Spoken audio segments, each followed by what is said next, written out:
Hi, we're going to show you another exercise for the gluteal area, and some of you might already recognize this from some of your yoga poses that you're doing. This is a modified bridge, but it really engages the glute area and also the quads. Down on your back again, just like we did for one of our sit-ups. This time I do want you to start with your heels really close to your bottom. I want the hands down on the floor, neck long, and I want you to press down into the floor with your forearms and down into the floor just like we did with those squats. Heels and balls of the feet.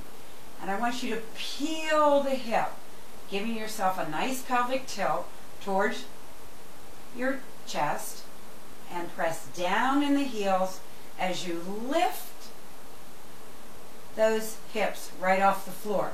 Now notice how my knees have not splayed out to the side. You want the knees to continue to go forward. You want your arms to continue to press on the floor.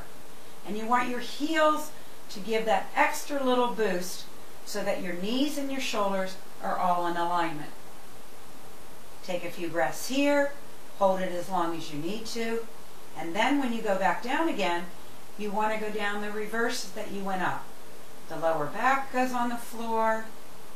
Then the hips go on the floor. Then you put your back into what they call neutral spine. And what neutral spine is when you have a little bit of an arch right underneath your back. Some of us have bigger arches and some of us have smaller arches, but it's just the natural curve of the spine, and your hips end up back on the floor secure. Let's try another one of those.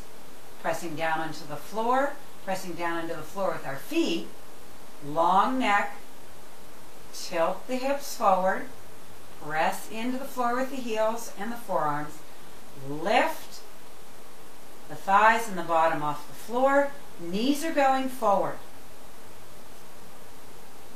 Reverse this, upper back, middle back, waist, hips, back to neutral spine, and that's a nice way to do an additional hip exercise.